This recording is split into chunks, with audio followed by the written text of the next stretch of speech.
Hi, it's Ben from My Cycling Coach. I hope you're well and you're having a great day. Just out on a training ride this morning. Just completed the first climb for today.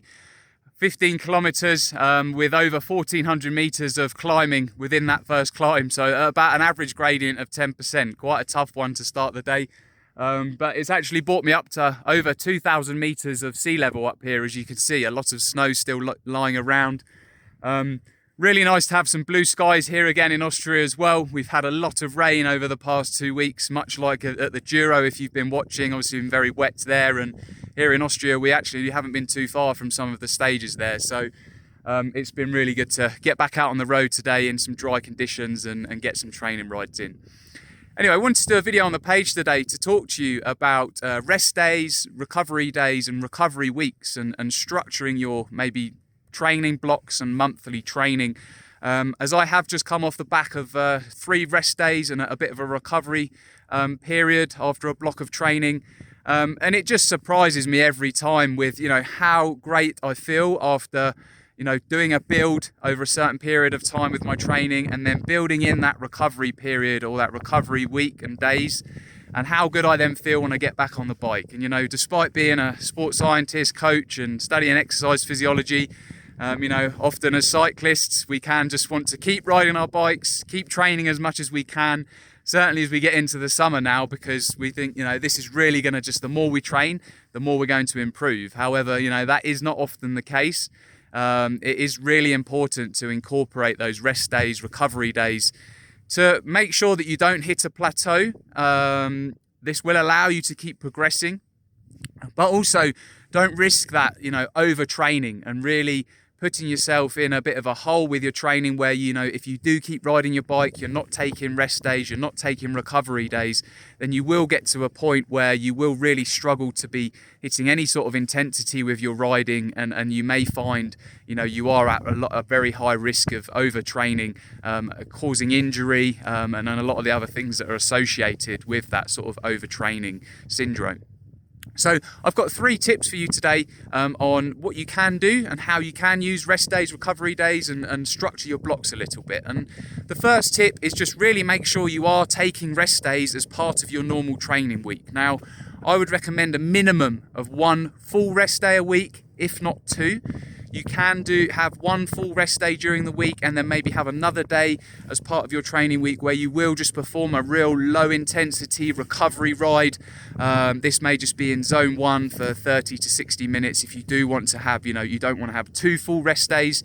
But I would certainly recommend that you have 1 complete full rest day and then another day that is at a very low intensity. And if you do this is just going to allow you to work through the week, accumulate a bit of fatigue, which you obviously want to get those adaptations from your training, but still allow you to go into maybe your session, your higher intensity sessions or your rides, and hit the zones that you are required to on where you are maybe doing that more structured quality work. If you're doing 6-7 days a week, then the real rides that count, your interval sessions and things like that, you're probably going into those too fatigued and you're not going to hit the zone. So just having that 1 full rest day, if not 2 full rest days or an easier day, is going to allow you to really maximize the quality of that structured work. So that's tip number 1. Tip number 2 is then really make sure you are at some point through the month having, a recovery week. And this is where you will then increase obviously the rest days as part of that week. It may be that you then have 3 or 4 rest days in that week. You can still do a bit of riding, maybe some just zone 1 or zone 2 work, 2 or 3 rides like that. But then I would say as part of that recovery week, you have 3 or 4 full rest days at the end of a block that you may have gone through that may have been quite high intensity or had quite a lot of volume in there. Just so again, like I've just come off the back of, I had done a built the intensity over the weeks. I've now had that recovery week. I've managed to now start the new block, feeling fresh. And as I said today, just feeling great when I got back on the bike for the first time and going up the climb. That's tip number 2 then. Tip number 3 is just how you then structure your month and with that build. And just to give you a bit of a tip on how you can do this, I tend to like working in 3 weeks on, 1 week where you will then just have that recovery week. So, you'll go week 1, week 2, week 3.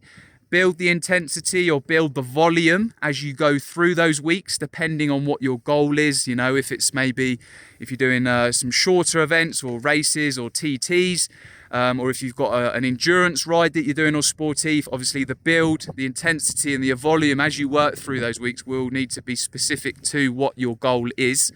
But either way, you know, build through the 3 weeks, and then after the 3 weeks, have week 4 as a recovery week.